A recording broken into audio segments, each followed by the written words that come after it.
দেশ ও বিদেশে বিভিন্ন ধরনের সাহিত্যিকদের মন ছোঁয়া এবং রোমাঞ্চকর গল্প দিয়ে সাজানো আমাদের এই বিশেষ নিবেদন স্টোরি কালেকশনে আজকে আমরা বলতে চলেছি সত্যজিৎ রায়ের এক অনবদ্য চরিত্র প্রফেসর শঙ্কুর গল্প স্বপ্নদ্বীপ।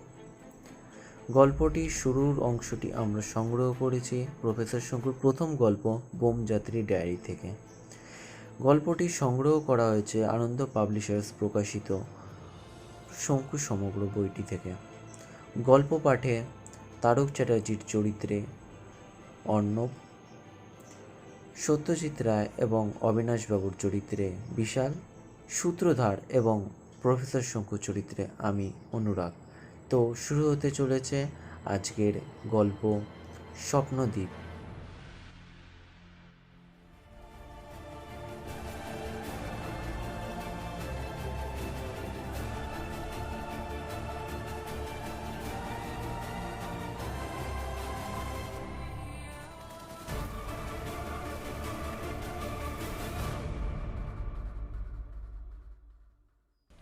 প্রফেসর তিলকেশ্বর শঙ্কুর ডায়েরিটা আমি পাই তারক চ্যাটার্জির কাছ থেকে। একদিন দুপুরের দিকে আপিসে বসে পুজোর সংখ্যার জন্য একটি লেখার প্রুফ দেখছি। এমন সময় তারকবাবু এসে একটা লাল খাতা আমার সামনে ফেলে দিয়ে বললেন, ওরে দেখো, গোল্ড মাইন। তারকবাবু এর আগেও কয়েকটা গল্প টল্প এনেছিলেন, খুব যে ভালো তা নয়, তবে বাবাকে চিনতেন। তার ছেঁড়া জামা টামা দেখে মনে হতো ভদ্রলোক বেশ গরিব, তাই প্রতিবারই লেখাগুলোর জন্য 5-10 টাকা করে দিয়েছি। এবারে গল্পের বদলে ডায়েরিটা দেখে একটু আশ্চর্য হলাম। প্রফেসর শঙ্কু, বছর 15 নিরুদ্দেশ। কেউ কেউ বলেন তিনি নাকি একটা ভীষণ এক্সপেরিমেন্ট করতে গিয়ে প্রাণ হারান। এবার এও শুনেছি যে তিনি নাকি জীবিত। ভারতবর্ষের কোনো এক অখ্যাত অজ্ঞাত অঞ্চলে গা ঢাকা দিয়ে চুপচাপ নিজের কাজ করে যাচ্ছেন। সময় হলে আত্মপ্রকাশ করবেন। এসব সত্যি না মিথ্যা তা জানি না, তবে জানতাম যে তিনি একজন বৈজ্ঞানিক ছিলেন। তার যে ডায়েরি থাকতে পারে সেটা অস্বাভাবিক নয়, কিন্তু সেই ডায়েরি তারকবাবুর কাছে কি করে এলো? জিজ্ঞেস করতেই তারকবাবু একটু হেসে উঠলেন আর হাত বাড়িয়ে আমার মশলার কৌটাতে থেকে একটা লবঙ্গ আর একটা ছোট্ট এলাচ বেছে নিয়ে বললেন,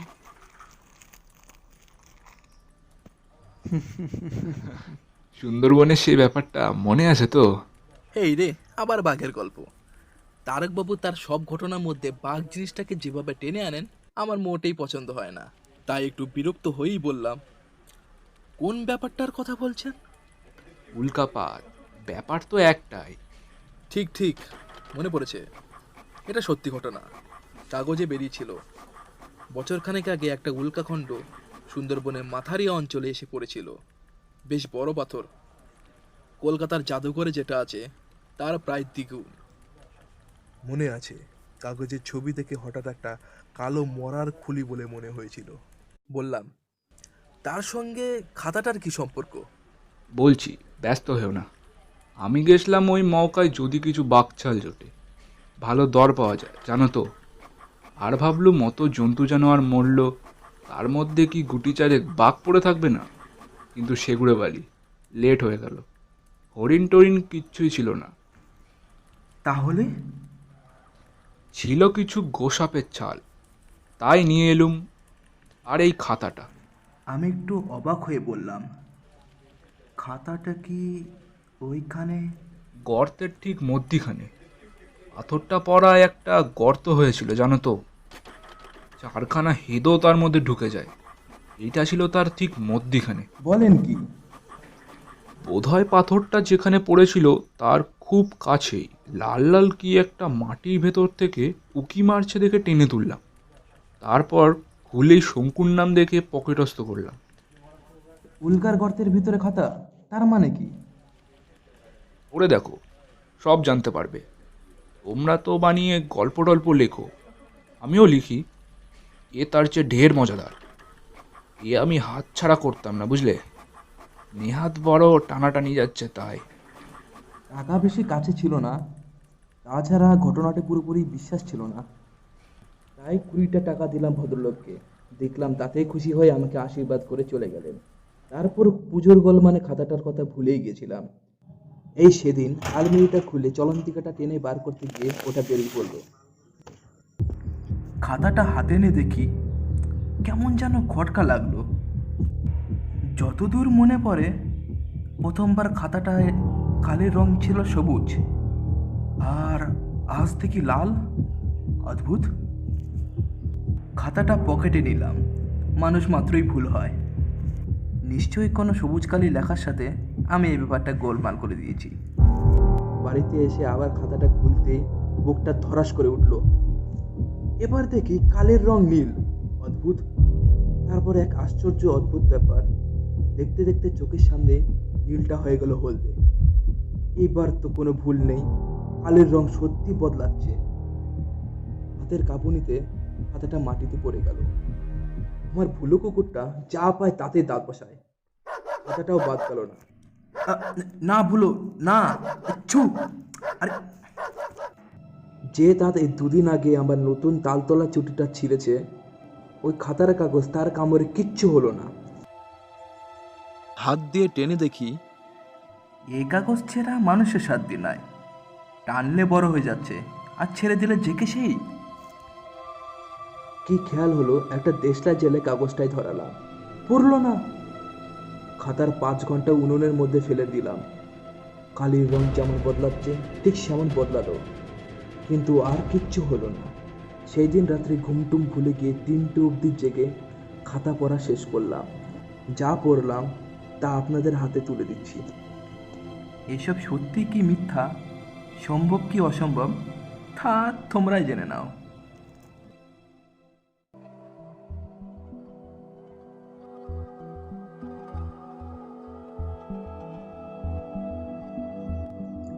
বাইশে মার্চ। অনেকে বলেন যে স্বপ্নে নাকি আমরা সাদা আর কালো ছাড়া অন্য কোনো রঙই দেখি না। আমার বিশ্বাস আসল ব্যাপারটা এই যে বেশিরভাগ সময় স্বপ্নের ঘটনাটাই আমরা কেবলমাত্র মনে রাখি। রং দেখেছি কি না দেখেছি সেইটা আমরা খেয়াল করি না। মোট কথা, কাল রাত্রে আমি এমন একটা ঝলমলে রঙিন স্বপ্ন দেখেছি যে সেইটার কথা না লিখে পারছি না। দেখলাম আমি একটা অদ্ভুত জায়গায় গিয়ে পড়েছি।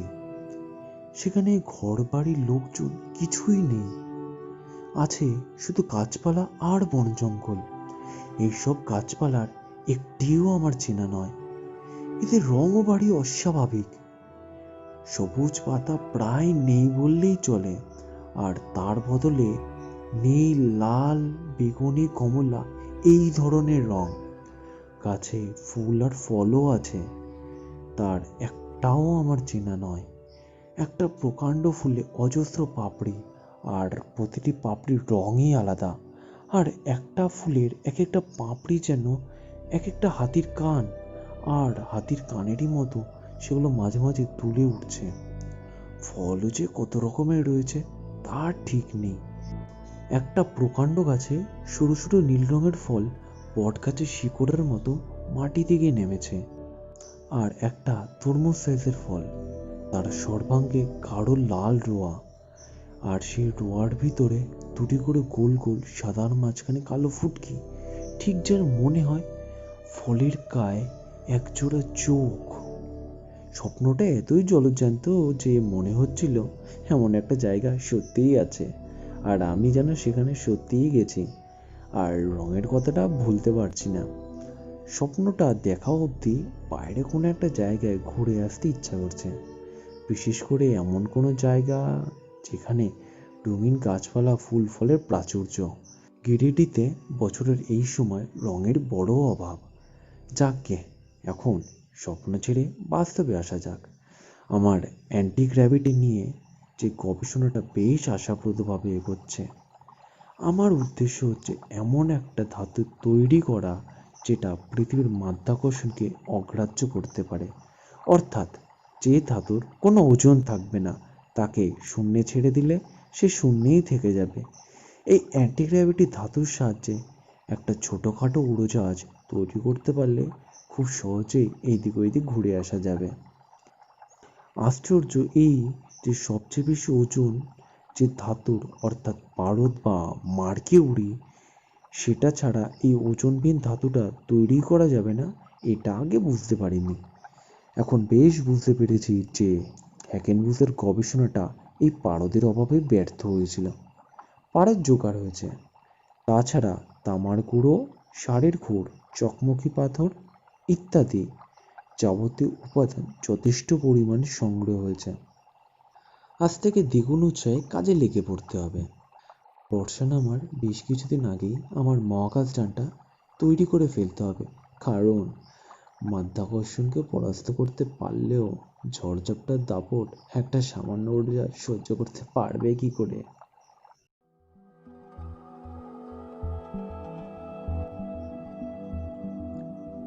25শে মার্চ।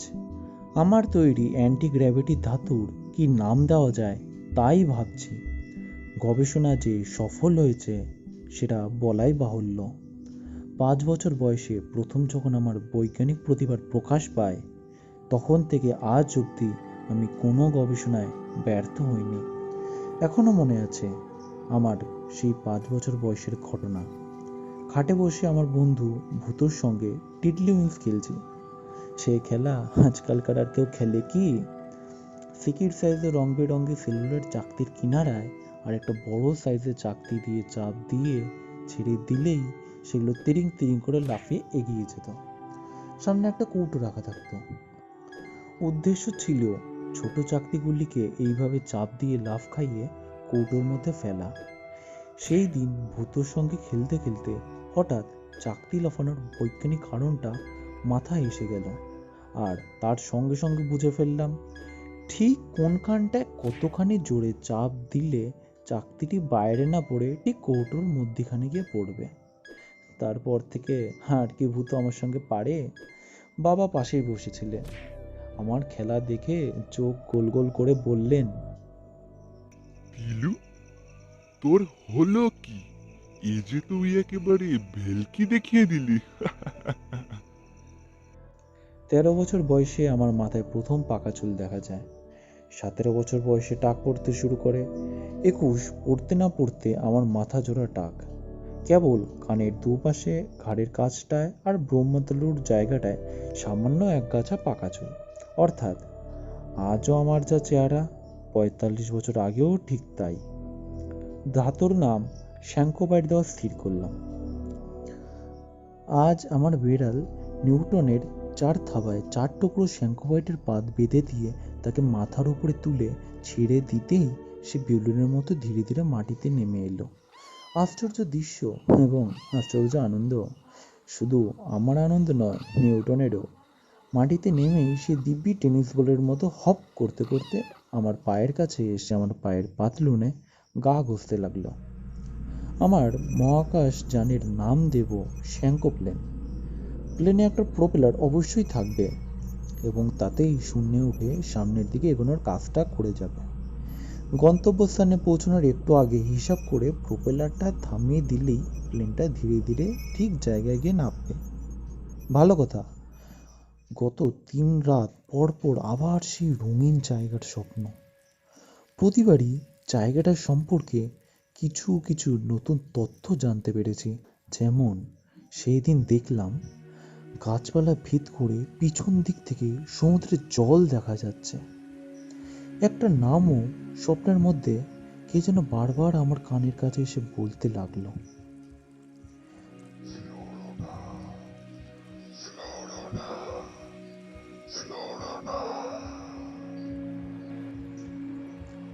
বারবার মনে প্রশ্ন জাগছে, এমন জায়গা কি সত্যিই আছে? স্বপ্ন সত্যি না হওয়াই স্বাভাবিক, কিন্তু তাও বলবো থাকলে বড় ভালো হতো। কিন্তু কোথায়, কোন গ্রহে আছে এমন জায়গা? পৃথিবীতে তো এমন অদ্ভুত গাছপালার কথা কেউ জানে না, শোনেনি।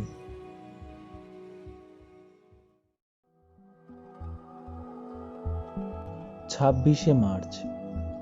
অদ্ভুত ব্যাপার, কাল রাত্রেও সেই একই জায়গার স্বপ্ন। এইবার আরো কিছু অতিরিক্ত তথ্য জানা গেল। এইসব রংচঙা গাছপালার মধ্যে একটি গুড়িতে একটি গর্ত, যেমন অনেক পুরনো বট অশ্বত্থর গায়ে থাকে। সেই গর্ত দিয়ে একটা গুরুগম্ভীর গলার স্বরে কি যেন বলে যাচ্ছে। Latitude 16 north, longitude 136, latitude 16 north, longitude 136 east. দ্রাঘিমা ও অক্ষাংশের এই হিসাবে যে জায়গাটা বেরোয় সেটা প্রশান্ত মহাসাগরের মধ্যে গিয়ে পড়ে। ম্যাপে দেখলাম সেখানে নীল রং ছাড়া আর কিছুই নেই, অর্থাৎ ডাঙার কোনো চিহ্নই নেই। এটা আমি আগেই সন্দেহ করেছিলাম। ম্যাপে দেখানো কোনো জায়গা এইসব গাছপালা থাকতেই পারে না। 5 দিন পর পর একই স্বপ্ন দেখার ফলে জায়গাটা যাওয়ার ইচ্ছা প্রবল হয়ে উঠেছে। একটা স্বভাবত কাল্পনিক জায়গার প্রতি এই ধরনের আকর্ষণ মোটেও বৈজ্ঞানিক লক্ষণ নয়, সেটা বুঝতে পেরেছি। কিন্তু কি আর করি, ডায়েরিতে তো মনের আসল ভাবটা প্রকাশ করতেই হয়। আজ আমার প্রতিবেশী অবিনাশবাবু এসেছিলেন। শ্যাঙ্কোবাইট নিয়ে অবিনাশবাবুকে একটু চমকে দেওয়ার ইচ্ছা ছিল। পাশের টেবিলের উপর থেকে এক টুকরো শ্যাঙ্কোবাইট নিয়ে ভদ্রলোকের নাকের সামনে শূন্যে ছেড়ে দিতে সেটা সেখানেই রয়ে গেল। ভদ্রলোক মিনিট খানিক সেটার দিকে চেয়ে থেকে বিন্দুমাত্র অবাক না হয়ে বললেন, দিব্যি উড়ে রয়েছে, অথচ ডানার ভনভনের নিয়ে তো শুনছি না। কি পোকা অসাই! ভদ্রলোক আমার এত পরিশ্রম, এত স্বাদের আবিষ্কারটাকে এক কথায় পোকার পর্যায়ে ফেলে দেবেন, তা ভাবতেই পারিনি। অবশ্য ওর মতো অবৈজ্ঞানিকের পক্ষে এটা স্বাভাবিক। ভদ্রলোক এবার শূন্যে ভাসমান চাকতিকে সম্পূর্ণ অগ্রাহ্য করে বললেন, আজকের খবরের কাগজটা দেখেছেন? কি খবর? আমি যখন গবেষণায় ব্যস্ত থাকি তখন অনেক সময় খবরের কাগজ দেখার সুযোগ হয় না। অবিনাশবাবু পকেটে হাত দিয়ে একটা বাংলা কাগজের ছেঁড়া অংশ বার করে আমার দিকে এগিয়ে দিলেন। খবরটা পড়ে আমি রীতিমতো বিস্মিত ও বিচলিত হয়ে উঠলাম। ইউরোপের 7 জন স্বনামধন্য মনীষী একজোটে উধাও হয়েছেন। এদের মধ্যে ইংল্যান্ডের পদার্থবিজ্ঞানী প্রফেসর সিডনি হ্যামলিন এবং জাপানের দার্শনিক হামুচি হামাদাকে আমি চিনি। অন্য 5 জন হচ্ছেন ইতালির গণিত বিশারদ ইউমর্তো কার্বনি, জার্মানির বায়োকেমিস্ট ডক্টর আডলফ ব্রোডেন, সুইডেনের ভূতত্ত্ববিদ ওয়েলসেন বোর্গ, ফ্রান্সের মানুষতত্ত্ববিদ আরি ভিলমো আর রুশ ভাষাতত্ত্ববিদ ভালদিমির তুশেঙ্কো। এরা সকলেই ফিলিপিনের রাজধানী ম্যানিলা শহরে একটা আন্তর্জাতিক মনীষী সম্মেলনে যোগ দিতে গিয়েছিলেন। আমারও নেমন্তন্ন ছিল, কিন্তু শ্যাঙ্কোবাইটের কাজটা ফেলে যাওয়া সম্ভব হয়নি। 7 জনেই একদিনে একই সময় অদৃশ্য হয়েছেন এবং সেই সঙ্গে ম্যানিলার সমুদ্র তীর থেকে একটি স্টিম লঞ্চও অদৃশ্য হয়েছে। খবরে আশঙ্কা প্রকাশ করা হয়েছে এইসব মনীষীদের হয়তো কোনো দুর্বৃত্তের দল কোনো অজ্ঞাত কারণে কিডন্যাপ করেছে। খবরটা মোটেও ভালো নয়। অবিনাশবাবু বললেন, কদিন ধরে বলছি বাড়ির সামনে একটা পাহারার বন্দোবস্ত করুন। নিমু হালদারকে বললেই তো 12 মাসের জন্য একটা পুলিশ মোতায়েন করে দেবে ফটকের সামনে। অতি সাহস মূর্খের লক্ষণ, এই প্রবাদটা বোধহয় আপনার জানা নেই। আমি অবশ্যই আশাবাদী মানুষ, কিংবা স্বপ্ন আর শ্যাঙ্কোবাইট মিলিয়ে আমার মনের অবস্থা হয়তো একটু অতিমাত্রায় হালকা ছিল। তাই বললুম, ওসব কিডন্যাপিং ট্যাপিং সব রং চড়ানো গল্প। আমার বিশ্বাস ভদ্রলোকেরা নিজেদের উদ্যোগ করে সমুদ্র ভ্রমণে বেরিয়েছেন, 2-1 দিনের মধ্যেই ফিরে আসবেন। মুখে যাই বলি, মনের মধ্যে খচখচানি রয়েই গেল। শ্যাঙ্কোপ্লেনের জন্য জোগাড় যন্ত্র করতে করতে বারবার মনে পড়ছিল হ্যামলিন ও হামাদার কথা।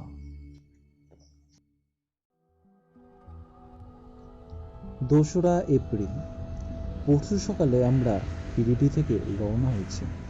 আমরা বলছি কারণ অবিনাশবাবু আমার সঙ্গ ছাড়লেন না।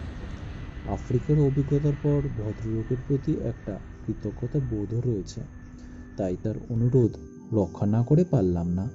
বললেন, এমনিতে এরোপ্লেন চড়ার কোনো শখ নেই আমার, তবে আপনি যখন বলছেন যে আপনার এই যন্ত্রটা ক্রাশ করবে না, তবে যেখানে যেতে চান চলুন, আমি আপনার সঙ্গে আছি। তবে কোথায় যাচ্ছেন সেটাও একবার জানা দরকার।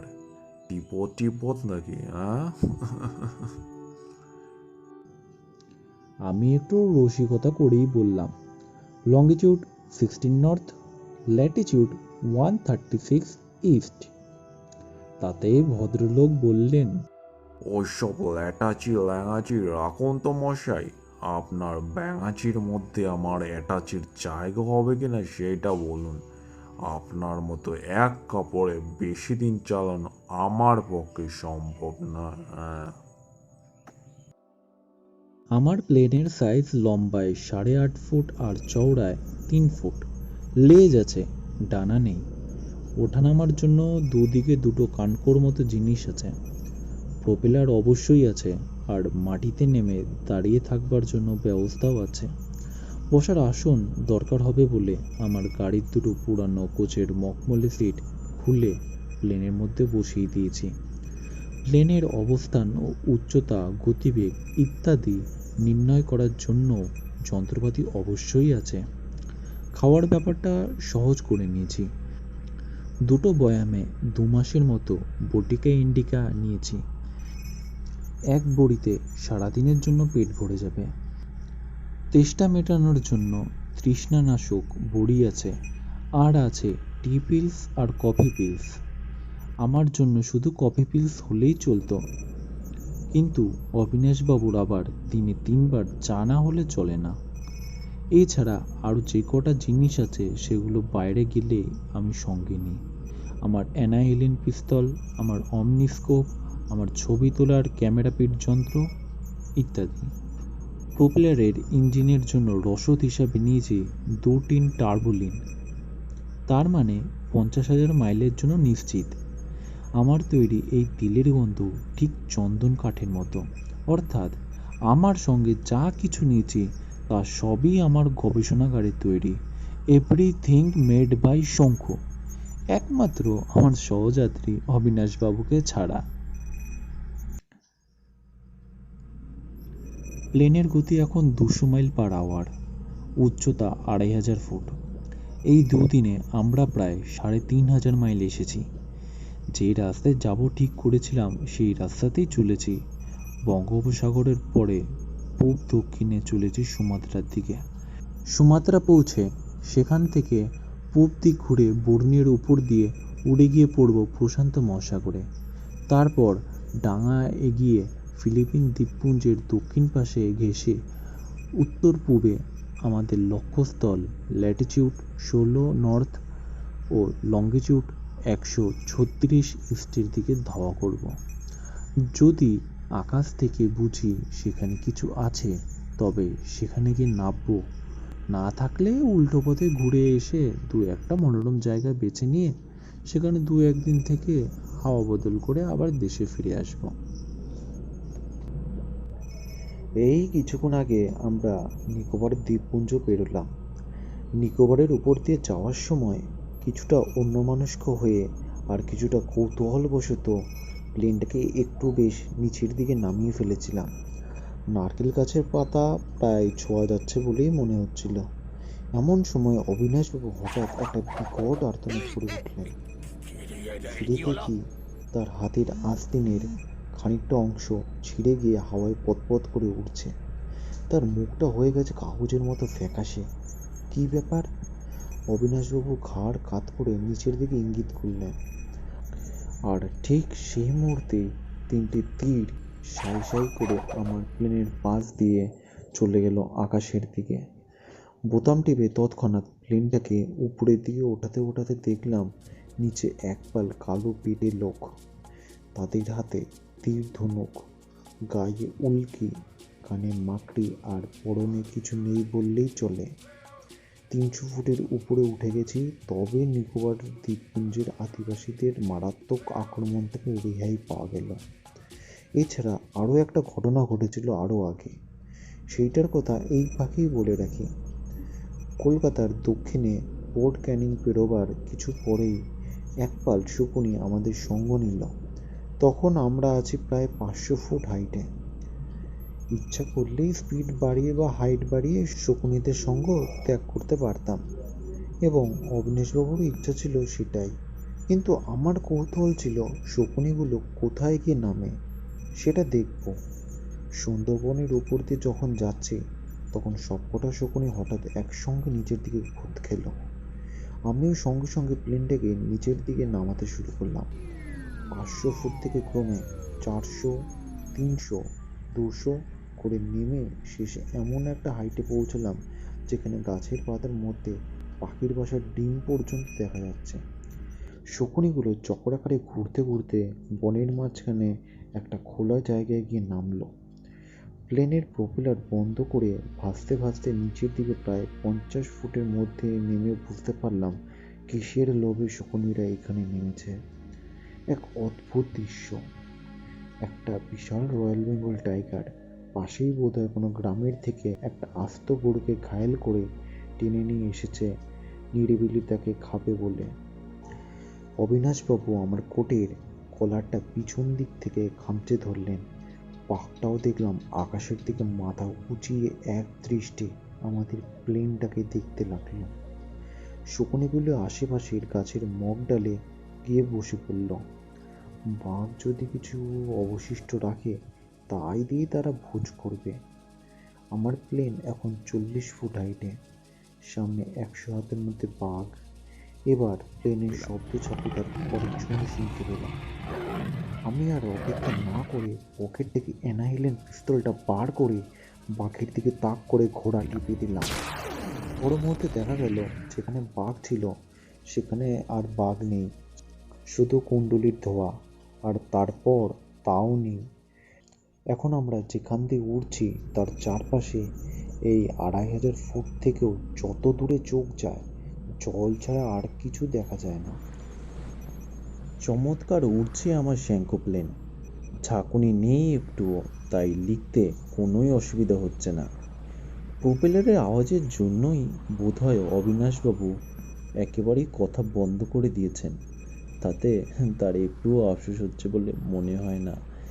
গিরিডিতে ভদ্রলোক 1 মিনিটও চুপ করে বসে থাকতে পারেন না। এখানে বাধ্য হয়ে মৌনতা অবলম্বন করেও তার ঠোঁটের কোণে একটা হাসি লেগেই আছে। বার দুয়েক ভদ্রলোককে ঘুমিয়ে পড়তেও দেখেছি, তবে কোনোবারই বেশিক্ষণের জন্য নয়। সত্যি বলতে কি, আমার একটা কথা শুনে বোধহয় ভদ্রলোক ঘুমের মাত্রাটা কমিয়ে দিয়েছেন। পরশু সকালে প্লেনে ওঠার কিছুক্ষণ আগে কথার ছলে ভদ্রলোককে বললাম, আপনি কি কখনো খেয়াল করেছেন যে একজন সাধারণ মানুষ তার জীবনের 3 ভাগের 1 ভাগ ঘুমিয়ে কাটায়? ভদ্রলোক কোনো কথা বিশ্বাস না করলে খিক খিক করে হেসে এদিক ওদিক মাথা নাড়াতে থাকেন। তখনও ঠিক সেটাই করে বললেন,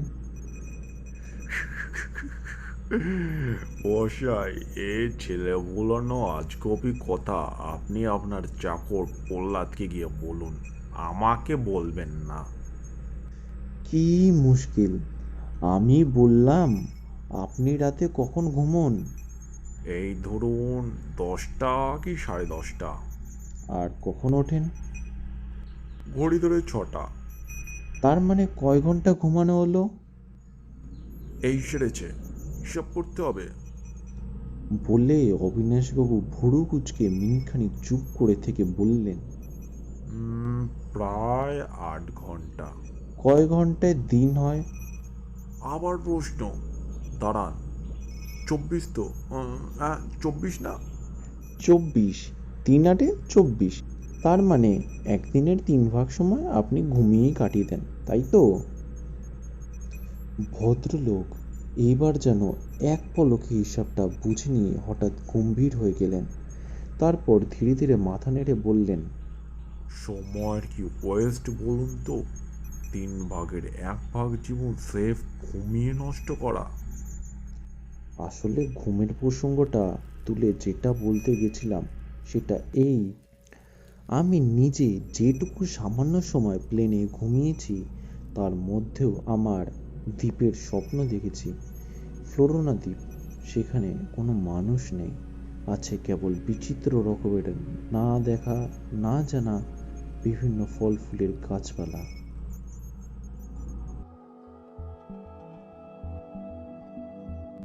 4 এপ্রিল, কাল বিকেলে আমরা বোর্নিও ছাড়িয়ে প্রশান্ত মহাসাগরে পড়েছি। সুমাত্রার পশ্চিম উপকূলে একটা নিরিবিলি জায়গা দেখে প্লেন নামিয়ে কিছুক্ষণ বিশ্রামের ব্যবস্থা করেছিলাম।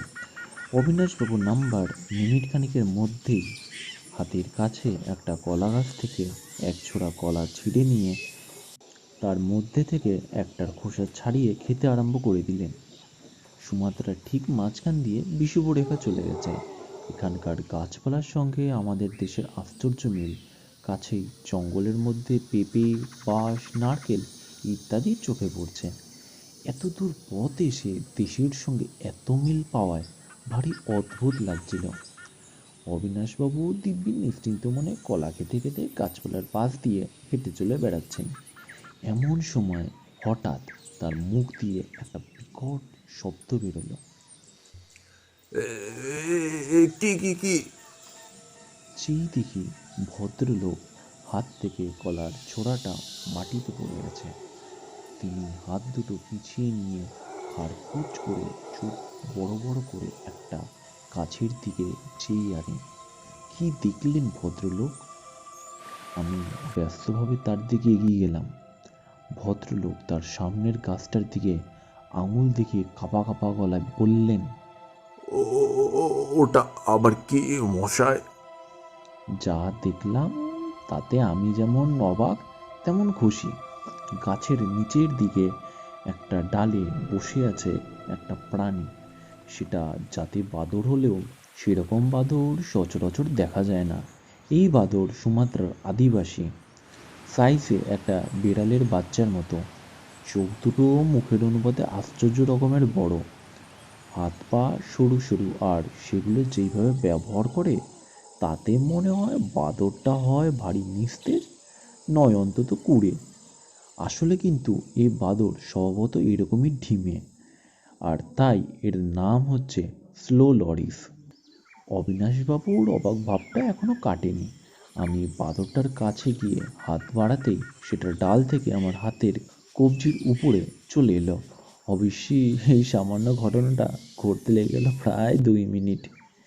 স্থির করলাম এই নিরীহ ক্ষুদে জানোয়ারটিকে আমার সঙ্গে নিয়ে যাব, নিউটনের একটা খেলার সাথী হবে।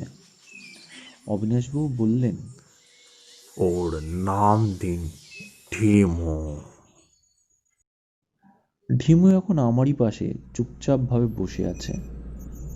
একবার দুহাত দিয়ে প্লেনের দরজাটা ধরে অতি সন্তর্পণে মাথা উঁচিয়ে বাইরের দৃশ্য দেখবার চেষ্টা করছিল। তারপর ঠিক সেই রকমই ধীরে ধীরে মাথাটাকে নামিয়ে আমার কোলের উপরে এসে চুপচাপ পড়ে আছে। 5 এপ্রিল, সকাল 8টা, longitude 136 east, latitude 16 north. 150 mile দূর এবং 2000 ফুট হাইট থেকে একমাত্র যে দৃশ্যটা দেখেছি তা এই ফাঁকে লিখে রাখি। দিগন্ত বিস্তৃত সমুদ্রের মধ্যে একটা রামধনুকের টুকরোর মতো দ্বীপ। অমনিস্কোপ দিয়ে দেখে বুঝতে পেরেছি যে এটা আমার স্বপ্নের দেখা দ্বীপ। রঙগুলো গাছপালার রং, তবে সেটা যে দ্বীপের সর্বত্র ছড়িয়ে আছে তা নয়।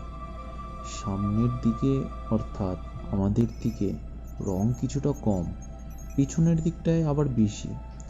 অমনিস্কোপ এখন অবিনাশবাবুর হাতে। তাকে আমার স্বপ্নের কথাটা বলিনি। তিনি দৃশ্য দেখে আহা উহু করছেন। বললেন, কি দৃশ্য! চলুন মশাই, ওইখানে একবার নামা যাক। ভারী মনোরম জায়গা বলে মনে হচ্ছে। আমার মন বিস্ময়ে ভরে উঠেছে। স্বপ্ন তাহলে সত্যি হয়, আর আধ ঘন্টার মধ্যেই দ্বীপে পৌঁছে যাব। ঢিমু দিব্যি আছে।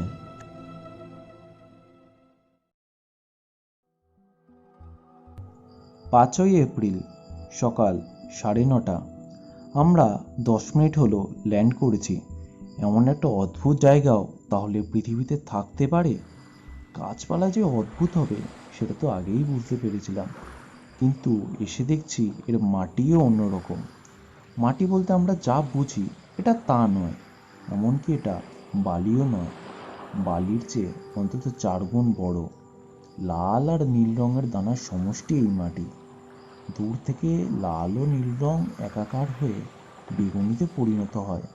হাতে তুললে তবে বোঝা যায় দানাগুলো আসলে 2 রকম রঙের। দানার ওজন অসম্ভব রকমের ভারী।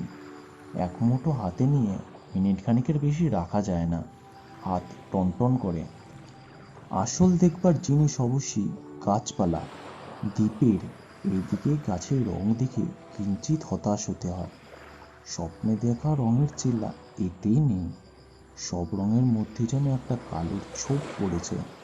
ডালপালা কুঁচকে কুঁকড়ে গেছে, গাছ নুয়ে পড়েছে, ফুলের পাপড়ি শুকিয়ে মাটির উপরে পড়ে আছে। এগুলো সব জীবন্ত কিনা সে বিষয়ে সন্দেহ হয়। তবে আমি জানি দ্বীপের অন্য দিকটায় রঙের ছড়াছড়ি। এদিকে অবাক হতে হয় রং দেখে নয়, ফুল ও ফলের সাইজ দেখে। একটু বিশ্রাম করে আমরা উল্টো দিকটায় যাব। শ্যাঙ্কুপ্লেনটা আমাদের হাত বিশেক দূরে দাঁড়িয়ে আছে। চমৎকার কাজ দিয়েছে আমার এই নিজের তৈরি মহাকাশ যানটি। ভীমু চুপচাপ মাটিতে বসে আস্তে আস্তে হাত দিয়ে নীল লাল দানাগুলিকে নাড়াচাড়া করছে। হাফ প্যান্ট পরা অবিনাশবাবু সমুদ্রের জলে হাত মুখ ধুয়ে কুলকুচি করে আমাদের কাছে এসে বনের দিকে দেখতে দেখতে বললেন, যাওয়ার সময় সঙ্গে কিছু চারা গাছ নিয়ে যাবেন। আপনার বাগানে 2-1টা এরম গাছ গজাতে পারলে বেশ বাহারি হবে। ভদ্রলোক ফ্লোরোনার অনন্য বিশেষত্বটা বোধহয় বুঝে উঠতে পারেনি, তাই ওর মনে বিস্ময়ের ভাব জাগেনি। ভীমুর চালচলন লক্ষ্য করছি, আগের চেয়ে যেন বেশি একটু দ্রুত। হয়তো তার মনেও একটা উত্তেজনা সৃষ্টি হয়েছে, যদিও তার গোল গোল চোখ দেখে সেটা নতুন করে প্রকাশ পাওয়ার কোনো উপায় নেই। একমাত্র একটা ক্ষীণ অথচ তীক্ষ্ণ আওয়াজ কানে এলো। ঠিক যেন কেউ হাসছে, বোধ হয় কোনো পাখি টাকি হবে। যদিও এসে অবধি একটা প্রাণীও চোখে পড়েনি। মাটিতে কোনো পোকামাকড় পর্যন্ত আছে বলে সন্দেহ হয়, জীবজন্তু তো দূরের কথা। এদিক দিয়ে জায়গাটা ভারী নিরাপদ বলে মনে হচ্ছে। তাই বোধ হয় মনটা হালকা হয়ে গেছে, মাথাটাও হালকা লাগছে। আমার গ্রেডির গবেষণাগার, আমার যাবতীয় বৈজ্ঞানিক সমস্যা, অঙ্কের হিসাব আর ফর্মুলা সবই যেন এখন অন্য জগতের আর এক অন্য যুগের জিনিস বলে মনে হচ্ছে। এদিকটা এসেছি, বড় অলস লাগছে। চারিদিকে রং, স্বপ্নের সব কিছুই এখানে। আর এক অদ্ভুত ঘটনা, সেই হারানো 7জনই সবাই এইখানে। কি হয়েছে তাদের জানি না, সবাই বসে আছেন হাত পা ছড়িয়ে। সবাই যেন বোকা, সবাই যেন খোকা, খালি হা হা করে হাসছেন। আর কি লিখি, আর কিছুই নেই লেখার। আমায় ডাকছে বোধ হয়, হ্যাঁ আমায় ডাকছে। যাই আমি।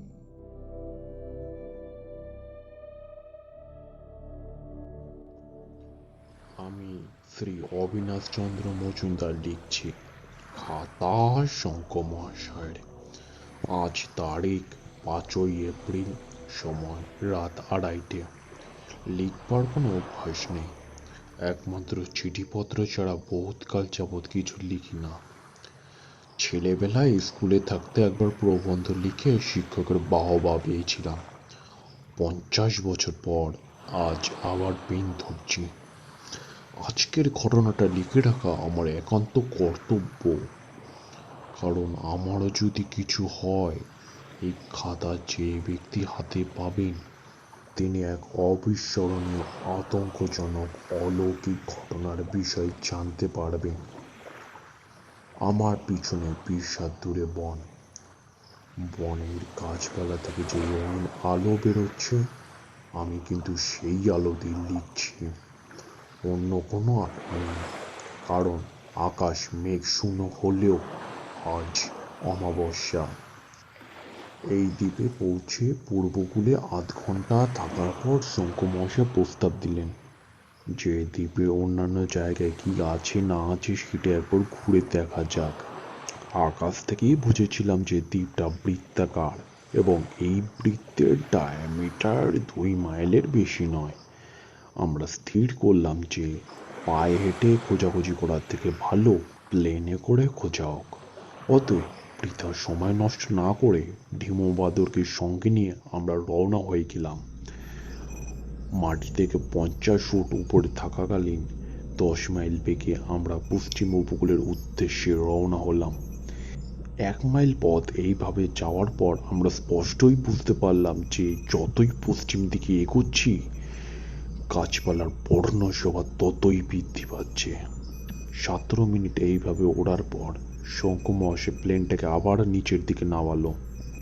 প্লেন থেকে নামার পরেই আমার যে জিনিসটা দৃষ্টি আকর্ষণ করলো সেটা হলো কার জানি একজোড়া সোনার চশমা মাটিতে পড়ে আছে। তার লেন্স থেকে সূর্যের আলো ঝিকঝিক করে চোখে লাগছে।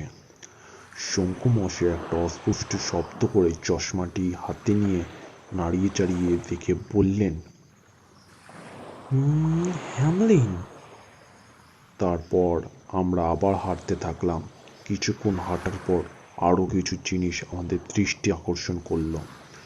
প্রথমে একটা ধূসর ফেল্ট টুপি, তারপর একটা ওয়াকিং স্টিক, তারপর একটা সবুজ রঙের রেশমের রুমাল, তারপর বাঁকানো পাইপ এবং সর্বশেষে এই সমস্ত কিছুর পর একটা আস্ত মানুষ। ইনি সম্ভবত জাপানি বা চীন দেশীয়। পরনে কালো নীল রঙের স্যুট, দুটি জুতোর একটি হাতে নিয়ে হাসি হাসি মুখে আমাদের দিকে চেয়ে আছে। লক্ষ্য করলাম ভদ্রলোকের 3টে দাঁত সোনা দিয়ে বাঁধানো। শঙ্কু মহাশয় ভদ্রলোকের দেখে হামাদা শব্দটা উচ্চারণ করল। এই উক্ত শব্দের আমি কোনো অর্থ বুঝতে পারলাম না। জাপানি বা চীনা ভদ্রলোকটি কোনো কথাই বললেন না, কেবল একইভাবে হাসতে থাকলেন। শঙ্কু মহাশয়কে উদ্দেশ্য করে বললাম, কি বুঝছেন মশাই? তিনি আমার প্রশ্নে কান দিলেন না। তার দিকে চেয়ে দেখি তিনি যেন আনন্দে বিস্মিত। দুবার হাসলেন, দুবার হাততালি দিলেন।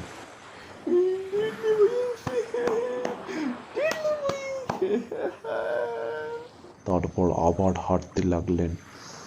5 মিনিটের মধ্যে আমরা আরো 6 জন ব্যক্তির সাক্ষাৎ পেলাম। 6 জনই বিদেশি, অর্থাৎ ইউরোপবাসী। একজন দেখি তার মানিব্যাগ থেকে একটা কোরিয়ান রূপোর মুদ্রাকে ব্যাঙবাজি খেলার ভঙ্গিতে সমুদ্রের দিকে নিক্ষেপ করছেন। একজন তো অদম্য উৎসাহে ডিগবাজি খাচ্ছেন, আর একজন তো 2 হাত তুলে নাচের ভঙ্গিতে দুর্বোধ্য ভাষায় গান করছে, আর একজন ইংরেজি ছেলেগুলোর ছড়া, যার প্রথম পংক্তিটা হলো ব্যা বাবা ব্ল্যাক শিপ।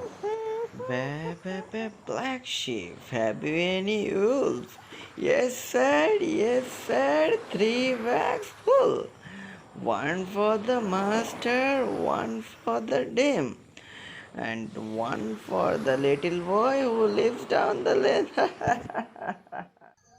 এই সুর করে আবৃত্তি করছেন।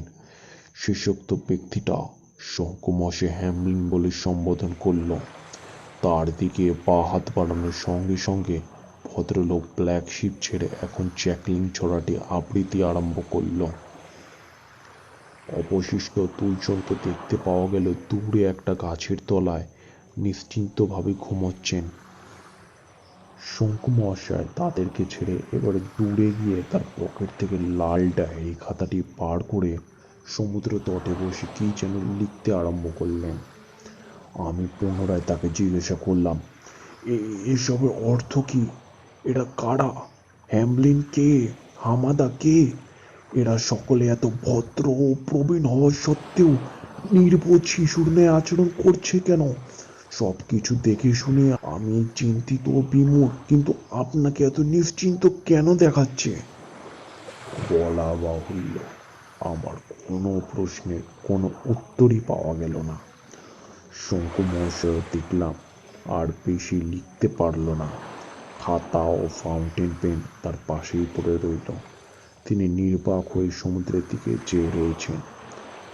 আমার পকেট ওয়াচে দেখি 6টা বাজতে আর 5 মিনিট বাকি। এত সময় কেটে গেল তা বুঝতেও পারিনি।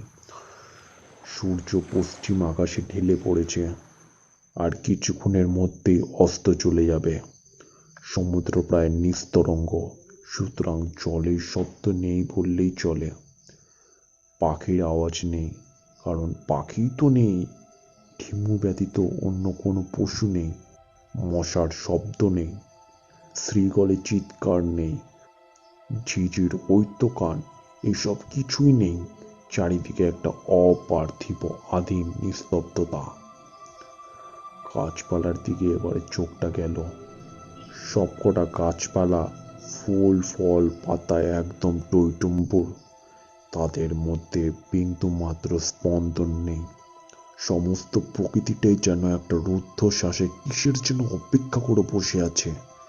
আর একটা আশ্চর্য এই যে ফুল ফলের এত প্রাচুর্য থাকা সত্ত্বেও কোনো প্রকার গন্ধ আমার নাকে আসছে না, না দুর্গন্ধ না সুগন্ধ।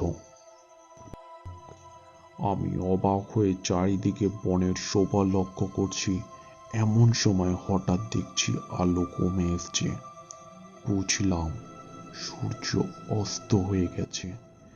পরের মুহূর্তে একটা ঠান্ডা হাওয়া অনুভব করলাম, সেটা সমুদ্রের দিক থেকে বনের দিকে ছুটে আসছে। ধিমু বানর আমার দিকে কিছুটা দূরে ছিল, এখন সে ধীরে ধীরে আমার কাছে আসার চেষ্টা করছে। আমি তাকে দু হাতে তোলার সাথে সাথেই সে তৎক্ষণাৎ আমার গলা জড়িয়ে ধরল। ধিমু কি ভয় পাচ্ছে জানি না। ঈশ্বর করুন এই নিরীহ প্রাণীটার যেন কোনোরূপ ক্ষতি না হয়। কিসের শব্দ? কিসের শব্দ? হঠাৎ চারিদিক থেকে সম্মিলিত সঙ্গীতের মতো মিহি মোলায়েম স্বর কানে আসতে লাগলো।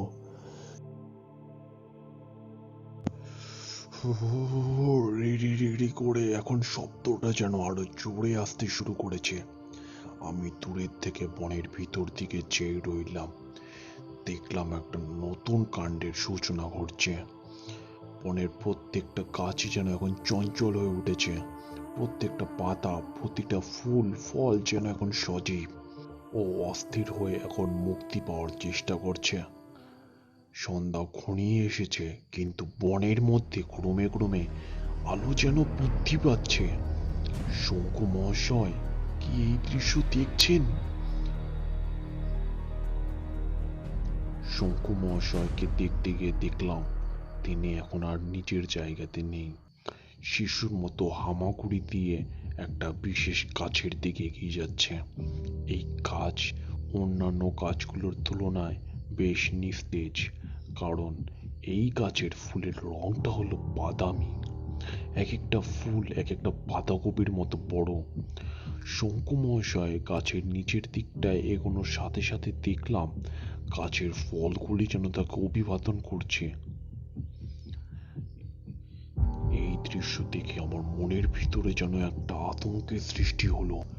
শঙ্কু মহাশয় যখন গাছের গোড়ার দিকে প্রায় পৌঁছে গেছে, তখন আমি আর স্থির থাকতে পারলাম না।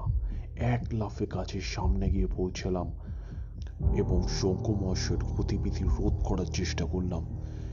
পরের মুহূর্তে গাছের সবচেয়ে নিচে থাকা যে ফুলটা কাজ করলো, সেটা ভাবলে এখনো আমার গা হিম হয়ে আসে। ফুল যে সাপের মতো ছোবল মারতে জানে, এইটা আমার আগে জানা ছিল না। এর থেকে বুঝতে পারলাম আমার জ্ঞান কত সীমিত।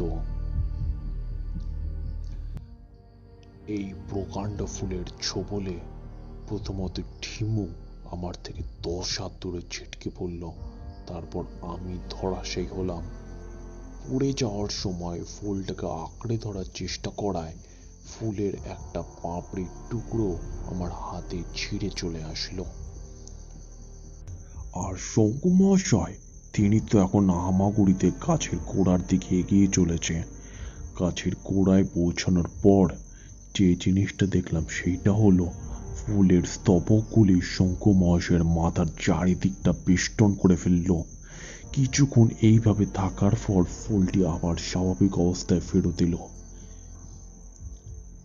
এখন চোখ বিস্ফারিত করে দেখলাম ফুলের রং বাদামি আর নেই, এখন সেটা হলুদে পরিণত হয়েছে। এই হলুদে আবার কমলার ছোপ। এই হলুদ হলো অস্বাভাবিক রকমের উজ্জ্বল এবং সমগ্র গাছ আন্দোলিত হওয়ার সময় এই হলুদের লোলানি অগ্নিশিখার মতো প্রতীয়মান বলে মনে হচ্ছিল।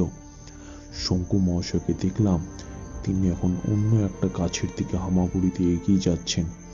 আমি আর দেখতে পারলাম না। প্রায় 10 মিনিট এই গাছ থেকে ওই গাছ হামাগুড়িতে গিয়ে গিয়ে গিয়ে এখন আমার পাশে এসে উপস্থিত হলেন। তিনি তার ক্লান্ত চোখে হাসি হাসি মুখে কেবল দুটি শব্দ বারবার উচ্চারণ করতে লাগলেন। টিডলিউইংস, টিডলিউইংস,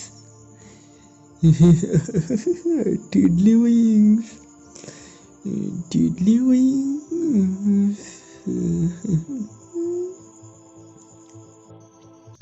প্রায় 30 বার একইভাবে কত কণ্ঠে এই উক্ত অর্থহীন শব্দটা উচ্চারণ করার পর শঙ্কু মহাশয় মাটিতে পড়ে গেলেন। এখন তিনি ঘুমাচ্ছেন। বনটা যেন এখন উন্মাদ হয়ে পড়েছে। ফল ও ফুলের বর্ণ ছটায় আমার চোখ দিয়ে জল বেরিয়ে আসছে। তাদের সমবেতে রি রি রি রি রি রি সঙ্গীত এখন আমার কানের পর্দা ফাটিয়ে বের করে দিচ্ছে। এ কি স্বপ্ন না সত্যি? আমার সঙ্গে এখনো ঠিমবাদ সজাগ। তার আচরণে কোনো পরিবর্তন নেই। সে এখনো 2 হাত দিয়ে আমার গলাটাকে জড়িয়ে আছে। তার বিশাল বড় চোখে বর্ণচ্ছটা প্রতিফলিত হচ্ছে।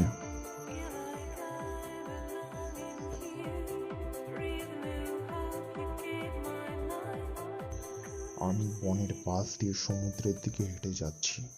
জাপানি ও যে বিদেশি 7 জনকে দেখেছিলাম তাদেরকে আবার দেখতে পেলাম। তারা সকলেই এখন ঘুমাচ্ছেন, হাত পা ছড়িয়ে অসহায়ভাবে সমুদ্রের ধারে। একমাত্র আমারই তো চোখে ঘুম নেই। মনে মনে বললাম, শঙ্কু মহাশয়ের সহিত দেশ ভ্রমণের বাসনা বোধহয় চিরকালের মতো মিটল।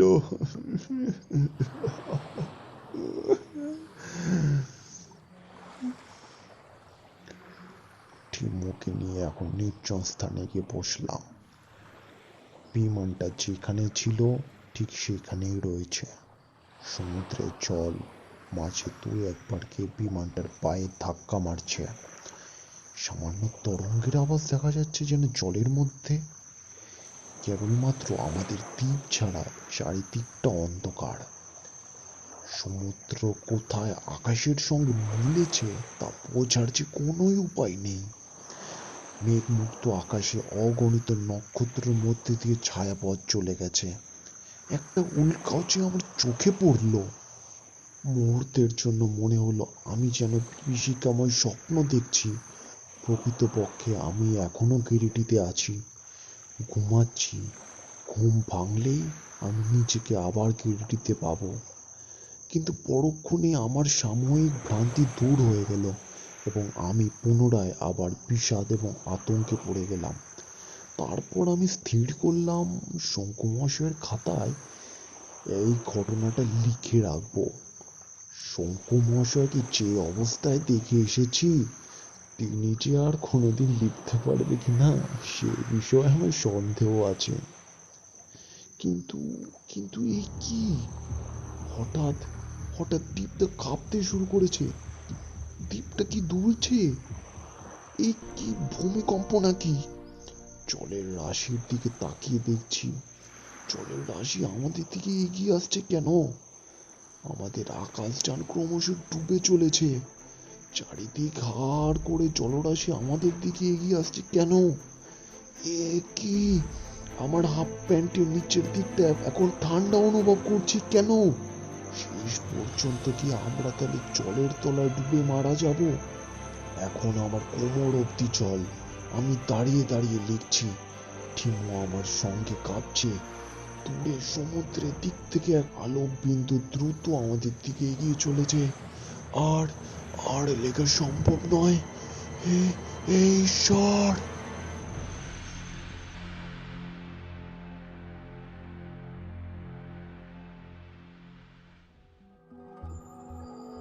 প্রফেসর শঙ্কর ডায়েরি, গিরিডি, 7ই জুলাই, মঙ্গলবার সকাল 10:30। আমি আজ আবার লিখতে পারছি। এই 3 মাসে আমার হারানো বোধ বুদ্ধি ও জ্ঞানের অনেকটাই ফিরে পেয়েছি।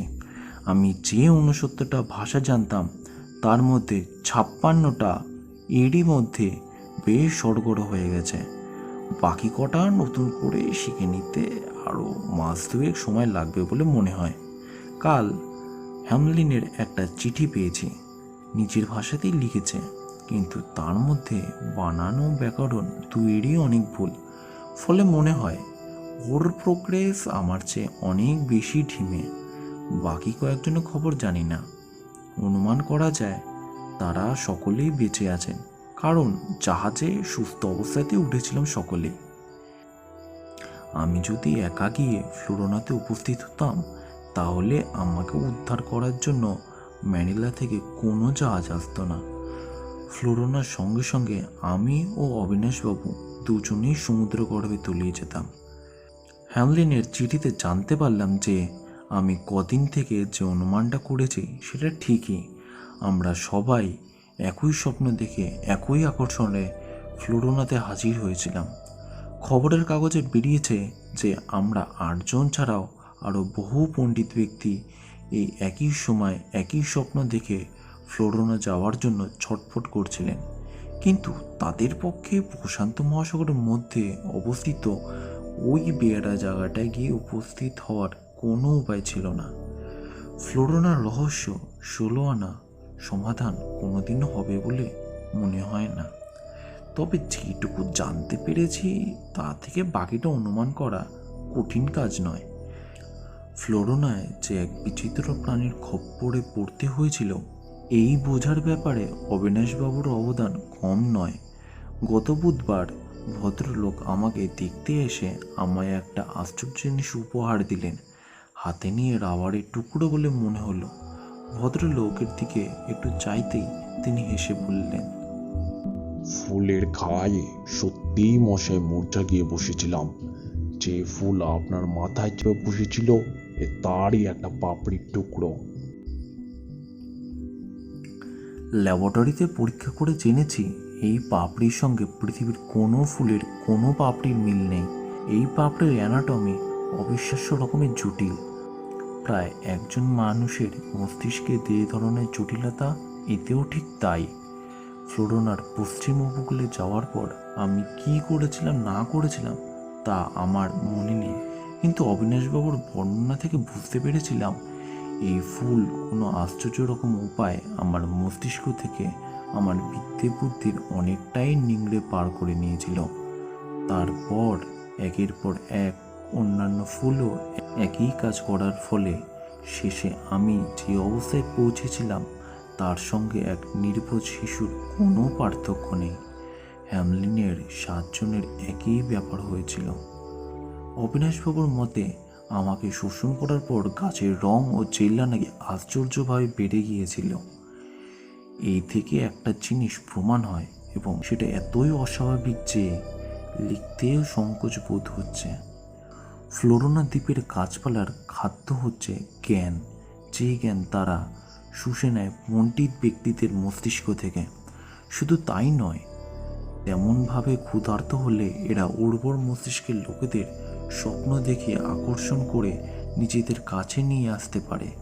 পৃথিবীর গাছপালা পুষ্টিকর খাদ্য আহরণ করে বাতাস, মাটি, সূর্যের আলো থেকে। এই 3টে জিনিসের একটাও বাঁচিয়ে রাখতে সাহায্য করে না এই ফ্লোরোনা দ্বীপের গাছপালাগুলিকে। সেটা পূর্বকুলের গাছপালা থেকে সম্পূর্ণরূপে বোঝা যায়। সব শুনে টুনে অবিনাশবাবু বললেন, তা তো বুঝলাম, এরা নয় জ্ঞান ভক্ষণ করে বেঁচে থাকে, কিন্তু তাই বলে দ্বীপটা শেষ পর্যন্ত জলের তলায় ডুবে গেল কেন মশাই বলুন তো? আমি বললাম, ফ্লোরোনা আসলে একটা দ্বীপ কি না সেই বিষয়ে আমার মনে একটা খটকা রয়েছে। আমার তো মনে হয় দ্বীপ না হয়ে অন্য কোনো সৌরজগতের থেকে ছিটকে আসা গ্রহ বা গ্রহের অংশবিশেষ হতে পারে, এমনকি অন্য গ্রহ থেকে আসা রকেট জাতীয় কিছুও হতে পারে। আমার কথাটা শেষ হওয়া মাত্রই কোথা থেকে জানি একটা ক্ষীণ পিতৃপাত্মক হাসির শব্দ শুনে চমকে উঠলাম।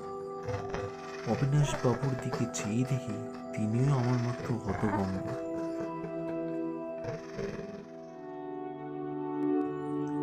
ডিমো ও নিউটনও দেখি খেলা থামিয়ে মেঝের উপরে চুপ করে দাঁড়িয়ে আছে। কি হলো? কিসের শব্দ? কি হাসলো? এইবার দৃষ্টি গেল আমার গবেষণার সরঞ্জাম রাখা টেবিলের একটা কোণের দিকে। অবিনাশবাবুর দেওয়া পাপড়ির টুকরো যেখানে ছিল, কিন্তু সেখানে আর নেই। নিচের দিকে চাইতে দেখলাম সেটা মাটিতে পড়ে আছে, অথচ আমি কিন্তু ফেলিনি। পাপড়িটার রঙও কি সামান্য পরিবর্তন লক্ষ্য করা যাচ্ছে? ওসব আর ভেবে দরকার নেই। হাতের কাছেই দেরাজের মধ্যে আমার অ্যানাহেলেন পিস্তল ছিল। পাপড়ির দিকে তাক করে সেটার ঘোড়া টিপে দিলাম। অন্তর্নিহিত পাপড়িটার জায়গায় কিছুক্ষণ চেয়ে থেকে অবিনাশবাবু দীর্ঘশ্বাস ফেলে বললেন, এইবার থেকে দিনে 10 ঘন্টা করে ঘুমাবো। আমি বললাম, হঠাৎ এই কথা কেন? ভদ্রলোক বললেন, রাত জেগে বই পড়ে মাথাটাকে জ্ঞানের ডিপো করে তো জীবনটাকে খোয়াতে বসেছিলেন। যা অবস্থা হয়ে গেছিল আপনার, তাতে তো ছিপড়ে ছাড়া আর কিছু বলা যায় না। আবার আবার বলছেন কেন? ভদ্রলোককে দেওয়ার মতো জুৎসই কোন উত্তরই আমি পেলাম না। অনেকে জানতে চাইবে প্রফেসর শঙ্কুর ডায়েরিটা কোথায় এবং এমন আশ্চর্য জিনিসটা দেখার কোনো উপায় আছে কিনা। আমার নিজের ইচ্ছা ছিল যে ডায়েরিটা ছাপানোর পর ওর কাগজ ও কালিটা কোনো বৈজ্ঞানিক দিয়ে পরীক্ষা করিয়ে তারপর ওটাকে জাদুঘরে দিয়ে রাখবো। সেখানে থাকলে অবশ্যই সকলের পক্ষে দেখা সম্ভব, কিন্তু তা হবার জো নেই। লেখাটা কপি করে প্রেসে দেওয়ার পর সেই জন্যই বাড়ি এসে সবার করে তাক থেকে ডায়েরিটা নামাতে গিয়ে দেখি জায়গাটা ফাঁকা। তারপর একটা অদ্ভুত ব্যাপার দেখলাম। ডায়েরির পাতার কিছুর গুঁড়ো ও লাল মলাটের ছোট্ট একটা অংশ তাকের উপর আছে এবং তার উপর ক্ষিপ্র পথে ঘোরাফেরা করছে প্রায় 100 খানেক ভুকভুকু গোয়া পিঁপড়ে। এরা পুরো খাতাটা খেয়ে শেষ করছে এবং বাকি অংশটুকু আমার চোখের সামনে খেয়ে শেষ করে ফেললো। আমি কেবল হা করে চেয়ে রইলাম।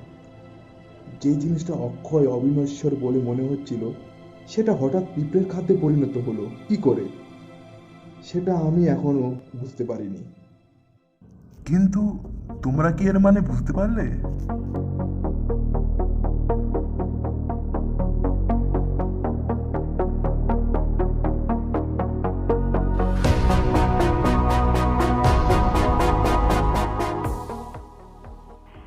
তো কেমন লাগলো আজ আমাদের গল্পটা? অবশ্যই কমেন্ট সেকশনে জানাবেন। শ্রোতাদের উদ্দেশ্যে আমরা গল্পের কিছু কিছু জায়গায় ভাষাগুলিকে আরও সহজ করে তুলেছি। ভিডিওটি ভালো লাগলে অবশ্যই লাইক করবেন এবং চ্যানেলটিকে সাবস্ক্রাইব করবেন আরও এই ধরনের গল্প ও বিভিন্ন ধরনের ভিডিও পাওয়ার জন্য।